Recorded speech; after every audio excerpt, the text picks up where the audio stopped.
수년 전에 우연히 TV를 보았는데 그 프로그램 중에 출연자들이 나와서 자기가 알고 있는 지인에게 갑자기 전화했을 때 그 지인들이 과연 몇 사람이나 전화를 받을 것인가 하는 것을 테스트하는 그런 연예인들의 프로그램이 나오더라고요. 한 남자 연예인이 전화를 걸었습니다. 전혀 예상치 못한 낮 시간에 한참 일할 때 전화를 했는데 다행히도 그 알고 있는 지인이 전화를 받았어요. 그리고 막 통화하고 간단히 대화한 다음 통화를 끊기 직전에 이 연예인이 이런 말을 남깁니다. 우리 며칠 있다 함께 밥 한번 먹자. 그랬더니 상대방 지인도 예 형님 한번 식사 한번 대접하겠습니다 하고 전화가 끝났어요. 식사한다고 하는 것은 의미를 담고 있는 것이고 식사한다고 하는 것은 친밀함을 담고 있는 일들이죠. 예수님은 이 지상생에 오셔서 이제 머지않아 떠나갈 날이 바로 눈앞에 닥쳤을 때에 제자들과 마지막 만찬을 하셨습니다. 그래서 그 식사는 의미가 있는 거룩한 식사. 그러므로 그것을 성찬이라고 말하게 되고 거룩하다고 하는 것은 구별됐다는 뜻이기 때문에 주님이 마지막에 제자들과 하셨던 거룩한 식사 성찬은 구별된 의미가 있는 것입니다. 그 구별됨이 무엇일까? 하나님 오늘 우리에게 주신 이사야 53장 10절 상반절 말씀을 보십시오. 하나님이 인간을 위한 생명의 길을 열어놓으셨습니다. 이것은 곧 하나님의 사랑입니다. 인간이 창조되었을 때 얼마 지나지 않아 아담과 하와는 하나님을 반역하였고 그들의 인생이 실패로 떨어지게 됩니다.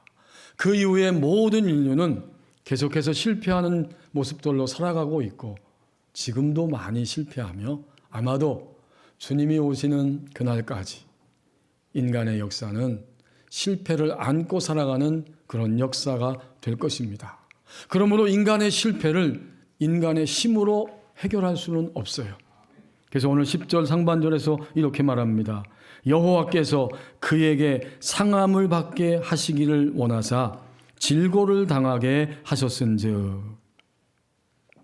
이사야 선지자를 사용하셔서 하나님이 예수님 탄생하기 700여 년 전에 이런 예언의 말씀을 선포하면서 사람의 힘으로는 인간의 실패와 절망과 죽음을 끝장낼 수 없기 때문에 하나님이 자원하셔서 그에게 상함을 받게 하기를 원하셨다. 여기 원하다 이 말은 억지로 원함이 아니고 즐거운 마음으로 원했다 이런 뜻이 담겨있는 단어입니다. 그러므로 주권자이신 여호와 하나님께서 그에게 메시아 구원자를 이 땅에 보내심으로 상함을 받게 하시기를 하나님이 원하신 것입니다. 이게 하나님의 사랑이죠. 그 상함을 받게 하신 역사를 질고를 당하게 하셨다라고 표현하고 있어요. 질고, 병을 겪는 괴로움, 고통이면서 또 이 질고는 부서지다, 으깨다 하는 단어의 뜻을 가지고 있어요. 그야말로 우리 교우들은 금방 눈치챌 수 있죠. 질고를 당했다는 것은 결국 우리 주님이 병에 걸린 것처럼 괴로운 상태로 십자가를 지시는 아픔이 있었고 그 위에서 몸을 으깨시고 부수시는 그 고통 가운데 주님이 처하셨다라는 것을 이렇게 설명해 주고 있습니다. 이것은 정말 하나님의 사랑이죠. 하나님이 즐거운 마음으로 원하셔서 독생자 예수 그리스도를 사람의 몸으로 즐거이 보내셔서 질고를 당하게 하셨습니다. 하나님이 인간이 다시 살 수 있는 생명의 길을 열어놓으신 것이죠. 그리고 이것을 설명하면서 특별히 여기 상반절에 보면 또 하나의 단어를 소개해 주고 있는데 즉 그의 영혼을 그의 생명을 속건제물로 드리기에 이르면. 그렇군요.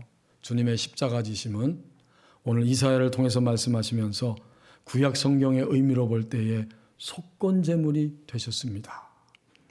속건제물은 죄의 값을 치르기 위해서 하나님 앞에 배상함으로 드리는 희생 제물이 바로 속건 제물입니다.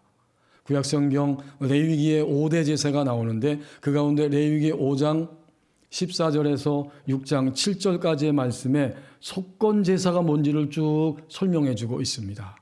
거기 5장 15절 16절 말씀에 보면 속건 제사 그것을 이렇게 설명합니다. 레위기 5장 15절 16절 누구든지 여호와의 성물에 대하여 부지 중에 범죄하였으면 여호와께 속건제를 드리되 내가 지정한 가치를 따라 성소에 세겔로 세겔 몇 은에 상당한 흠없는 순양을 양떼 중에서 끌어다가 속건제로서 드려서 성물에 대한 잘못을 보상하되 그것의 5분의 1을 더하여 제사장에게 줄 것이요 제사장은 그 속건제의 순양으로 그를 위하여 속죄한 즉 그가 사함을 받으리라. 여기에 속건제 제사가 무엇인지를 보여주면서 이것은 하나님 앞에 범죄했을 때 사람에게 범죄했을 때인데 특별히 재산상의 손해를 끼쳤을 때 그것을 본래의 손해본 것의 5분의 1을 더해서 갚아야 하는 제사이고 그리고 나서 부자든지 가난한 자든지 누구든지 똑같이 그렇게 5분의 1을 더해서 갚아준 다음에는 똑같이 하나님 앞에 순양 한 마리를 희생제물로 드릴 때에 하나님이 그가 범한 죄를 용서해 주십니다. 이게 속건제예요. 오늘 본문으로 와서 다시 보십시오. 그래서 오늘 이사야 53장 10절 중반 상반절에 보면 질고를 당하게 하셨는데 그것은 그의 영혼을 속건제물로 드린 것과 같다. 속건제물 자체였다라고 말씀하고 있어요. 하나님 앞에 범죄하는 거예요. 하나님 앞에 드려야 할 희생제사를 드리지 않는다든지 그 시대에 11조를 드리지 않는 것, 또 첫 번째 첫 열매를 하나님 앞에 예물로 드리지 않는 것. 이것이 하나님 앞에 범죄함이고 이것은 다시 본래 것의 5분의 1을 더해서 하나님 앞에 드려야 할 것이고 또 사람에게 이웃 간의 재산상의 손해를 입힙니다. 도둑, 강도 또는 길거리에서 주어진 것을 주인을 돌려주지 아니하고 자기가 취했을 때 등등 이런 생활 속에서 이웃에게 재산상의 손해를 끼쳤을 때에 그는 반드시 원금의 5분의 1을 더하고 그리고 순양 한 마리를 드림으로 인해서 그의 죄가 사함을 받습니다. 그렇다면 오늘 예수 그리스도께서 메시아 구원자이신 주님께서 속건제물로 드리게 되었다는 것은 무엇이겠습니까? 이것은 하나님의 명예와 거룩함의 손해를 가져온 것입니다.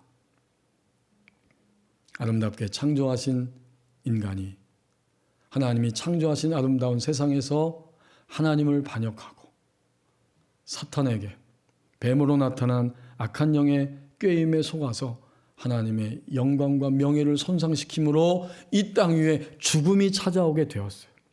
여기에 대해서 배상해야 하고 속죄함을 얻어야 되는데 이 모든 것들을 짊어지시고 단번에 이 일을 해결하게 하시기 위해서 하나님이 원하셔서 즐거운 마음으로 인간을 위하여 어린 양 되시는 예수님을 속건제물로 삼으셨습니다.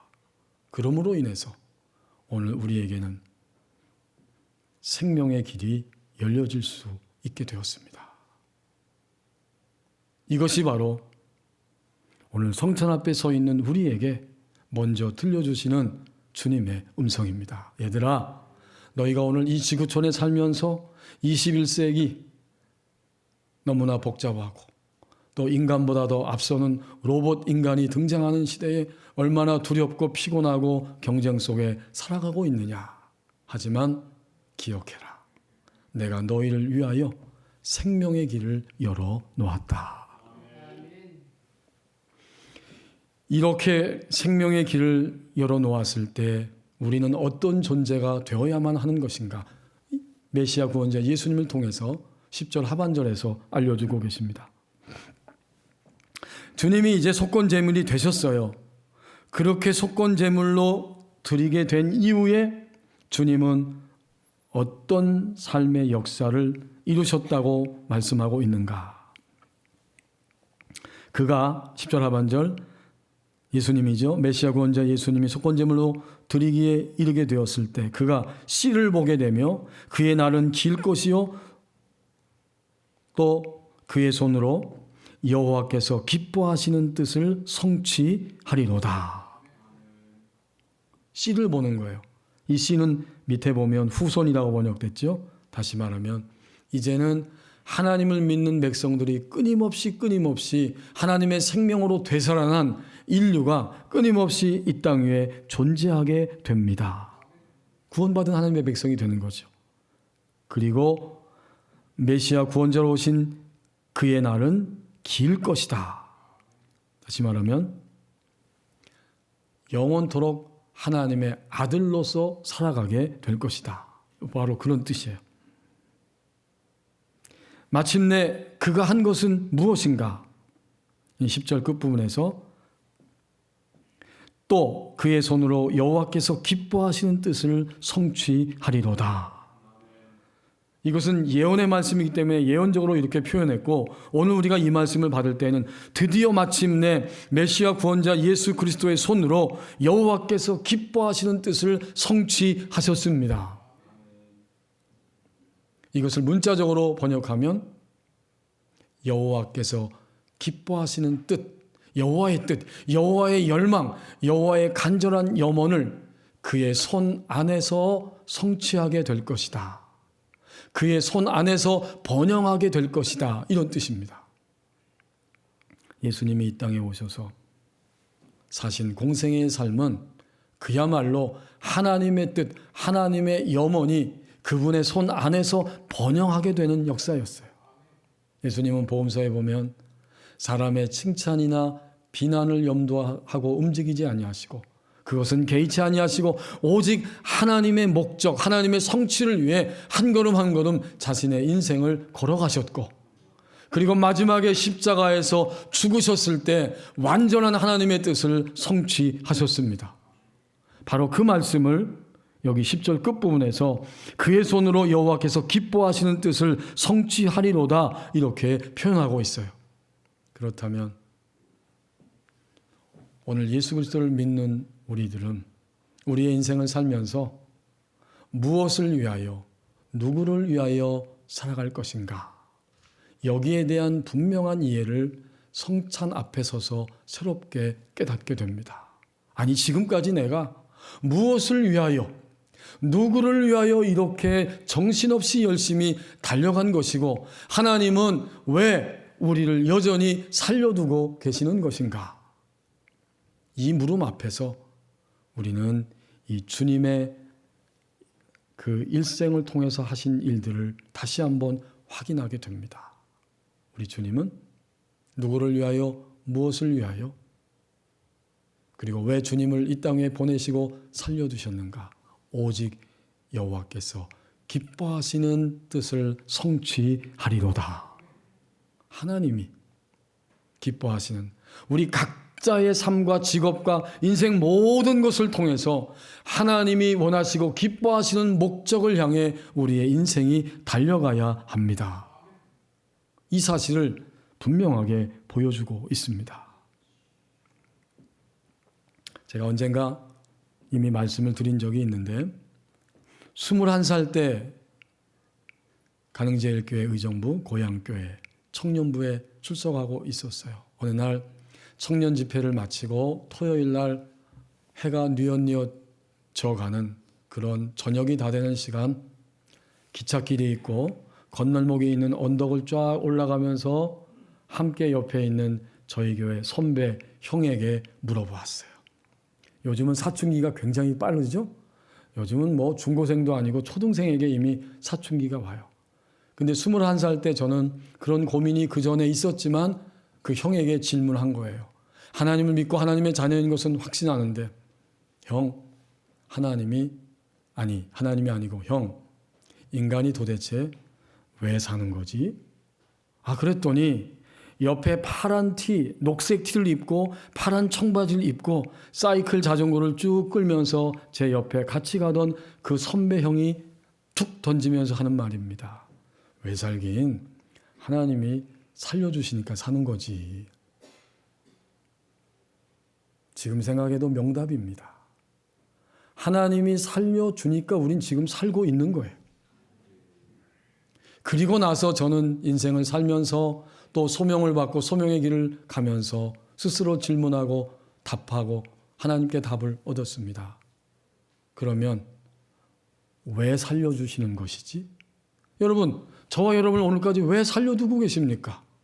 우리 다 각자 해야 할 우리의 사명, 우리 해야 할 소명의 몫이 있기 때문에 아직까지도 여전히 우리를 살려두고 계십니다. 그러니까 오늘 이 10절 하반절 말씀은 메시아 구원자이신 예수님이 오셔서 십자가에 죽으신 그날 이후로 모든 사람은 하나님의 성취를 향해 가는 존재가 된 것입니다. 굉장히 단순하고 너무나 분명한 사실이에요. 우리가 복잡해질 뿐입니다. 나는 하나님의 뜻하신 바 목적, 성취를 향해 달려가는 존재가 되었구나. 이거 하나만 붙잡고 사는 것이 바로 그리스도인의 일생입니다. 그렇지 않습니까? 고민은 있지요. 고통도 있지요. 고민은 하고 고통도 있지만 결코 좌절에 넘어지지는 않습니다. 왜요? 하나님이 나의 인생 다 끝날 때까지 나의 삶을 붙잡으시면서 인도해 주십니다. 이 확신이 있는 거예요. 나는 오늘도 하나님의 성취를 향해 달려가는 존재로 여기에 살아갑니다. 이 확신이 우리 안에 있습니다. 그런데 지난 목요일 3월 30일 오전 10시 3분에 좀 전에 말씀드린 그 형 선배가 하나님의 부르심을 받았어요. 일본 나가사키 마을에 가서 평화의 그 길, 그 순례길을 답사하기 위해서 갔다가 갑자기 심장마비로 하나님의 부르심을 받은 거예요. 바로 서울 마포구에 있는 염산교회 담임 목사이셨던 김종익 목사님의 이야기입니다. 저는 그 소식을 그 목요일 날 들었을 때 굉장히 충격을 받았어요.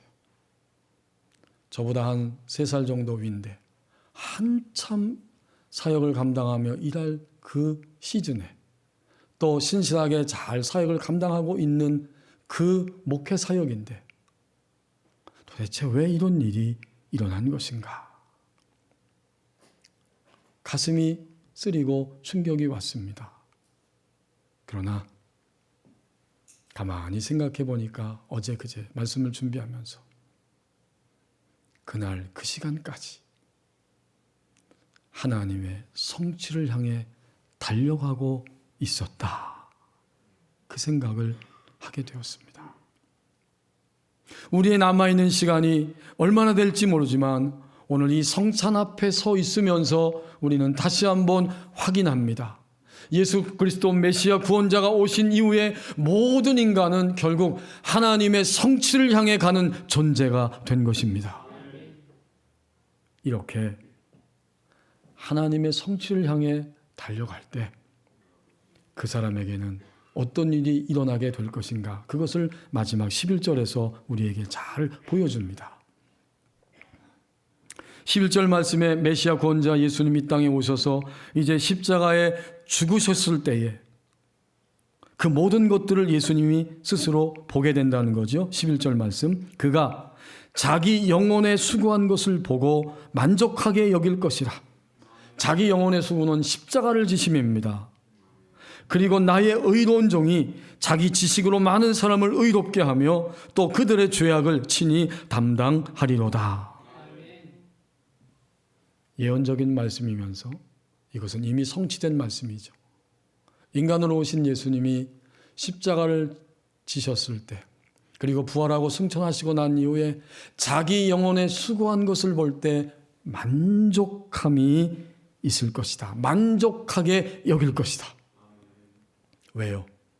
하나님의 성취를 향해 달려갔기 때문에. 우리가 하나님의 성취를 향해 달려간다면 우리의 내면에는 만족함이 찾아옵니다. 우리 다 경험하고 있잖아요. 주님을 위한 헌신과 섬김과 주님의 말씀에 자신을 꺾어서 순종해 드릴 때 우리 내면 안에는 평안과 쉼이 있어요. 반대로 말하면 내 안에 여전히 불편하고 여전히 주님 믿으면서도 화가 나고 주님을 향해 사람을 향해 원망스럽고 이런 것들이 있지만 계속해서 그 상태에 머물러 있고 시달리면서 자신의 인생을 살아간다면 나 자신이 현재 하나님의 성취를 향해 달려가고 있지 않다는 증거입니다. 하나님의 성취를 향해 달려가면 만족하게 여길 것이라. 내면 안에 진정한 만족이 있어요. 사실 성경은 처음부터 끝까지 만족을 이야기해요. 하나님이 인간을 창조하신 것도 안식을 위해서 창조하셨어요. 안식하는 인생이 되라고 창조하셨어요. 그 안식이 한번 실패했지만 예수님의 십자가의 죽으심은 다시 안식을 회복시켜 주셨습니다. 이제 그는 만족하기 때문에 그 만족함의 힘으로 인하여서 자기 지식으로 많은 사람을 의롭게 합니다. 그리고 그 자기 지식으로 인한 십자가 지심으로 인하여서 그들의 죄악을 친히 담당하셨습니다. 자기 지식은 메시아이신 예수님만이 처음에 가졌던 지식이잖아요. 아무도 생각 못했어요. 인간의 죄와 죽음을 그거보다 더 큰 세력이 깨트릴 수 있겠다고 인간은 상식선에서 생각하지만 하나님과 메시아이신 예수 그리스도는 지식을 가졌어요. 죄와 죽음보다 더 큰 힘은 내가 죽는 것이다. 십자가 위에서 온 인류를 대신하여 온 인류를 대표하여 내가 죽음으로 모든 인간은 의롭게 되고 모든 인간의 죄악을 담당하게 될 것이다. 놀라운 거죠. 이건 정말 주님만이 가지신 지식이었어요. 그러나 오늘 성찬에 참여하는 우리는 이 모든 하나님의 지식을 이미 고백하고 경험하고 알면서 우리의 인생을 살아갑니다. 결국 그 만족함의 힘 때문에 우리는 예수님처럼 이제는 사람들을 감당하면서 그들을 예수님께 연결시키는 삶이 되어갑니다. 놀랍지요? 우선은 만족이에요. 그 다음엔 그 만족의 힘이 얼마나 큰지 모든 사람을 이 만족함으로 소개하고 이끌기 위해서 그들을 주님께로 끊임없이 연결시키고 연결시키는 인생이 되어갑니다.